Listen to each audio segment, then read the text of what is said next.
வணக்கங்க.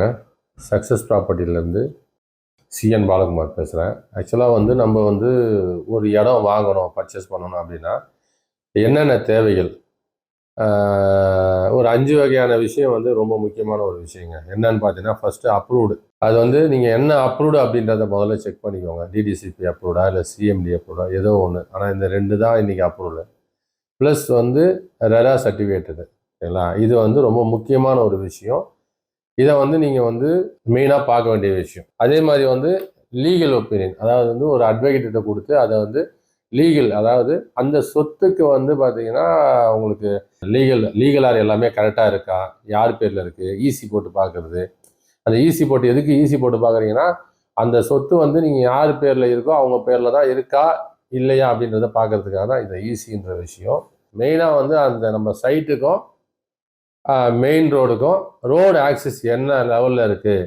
சில இடத்துலலாம் பார்த்தீங்கன்னா புறம்போக்குலலாம் ரோடு போட்டு வச்சுருப்பாங்க. சரிங்களா? அந்த ரோடு ஆக்சஸ் கரெக்டாக இருக்கா என்ன ஏதுன்றதை அதேமாதிரி இன்னொரு விஷயம் என்னன்னா, ரோடு கவர்மெண்ட்டுக்கு கிஃப்டீட் அப்படின்ற ஒரு விஷயம். அப்ரூவ்டு அப்படின்னாலே கிஃப்டீட் கொடுத்தா தான் அப்ரூவல் தருவாங்க. அந்த கிஃப்டீட் இருக்கா அப்படின்றத நம்ம மென்ஷன் பண்ணிக்கணும், பார்த்துக்கணும். ரோடு ஆக்சஸ் நம்ம மெயினான ஒரு விஷயங்க. அதுக்கப்புறம் வாட்டர் கனெக்ஷன், இபி கனெக்ஷன். இப்போ பார்த்தீங்கன்னா கவர்மெண்ட்டில் சிஸ்டமே கொண்டு வந்துட்டாங்க. இபி வந்தால் தான் ரெரா சர்டிஃபிகேட்டே தருவாங்க. அதனால் நம்மளுக்கு மெயினான ஒரு விஷயம் என்னென்னா, EB connection plus water connection, தண்ணி எப்படி இருக்குது என்ன ஏதுன்றதை நீங்கள் பார்த்துக்கோங்க. அதுக்கப்புறம் மெயினான ஒரு விஷயம் என்னென்னா, அந்த இடம் ரீசேல் ஆகுமா. அதாவது நாளைக்கு நம்ம இப்போ வாங்குகிறோம், இன்றைக்கி வாங்குறவங்க எல்லாருமே கையில் காசு வச்சுட்டு வாங்கலை, கடனை உடனே வாங்கி தான் வாங்குறாங்க, லோனை போட்டு தான் வாங்குறாங்க.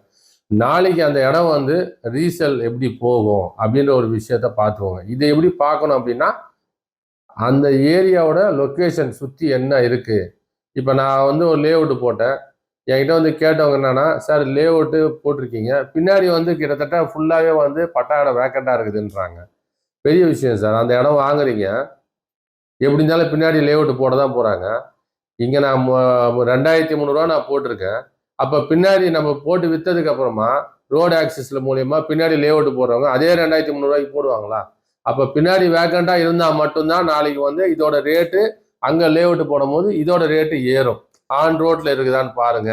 இது எல்லாமே பார்த்தீங்கன்னா மெயினான ஒரு விஷயம். இது எல்லாமே சேர்த்து தான் நம்மளுக்கு அந்த இடம் நாளைக்கு ரீசேல்னா இன்னைக்கு வாங்குறோம், மறுபடியும் இன்னொருத்தருக்கு விற்கிறோம்.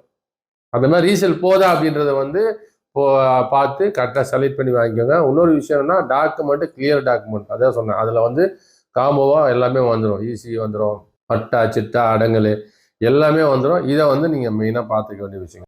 ஒரு இடம் வாங்குறீங்க அப்படின்னா 5 வகையான திங்ஸ் என்னன்னா இது மட்டும்தான். இது போன்ற உண்மையான ரியல் எஸ்டேட் கைடன்ஸுக்கு சக்ஸஸ் ப்ராப்பர்ட்டி என்டர்பிரைசஸை ஃபாலோ பண்ணுங்க. மேலும் விவரங்களுக்கு 9087000022.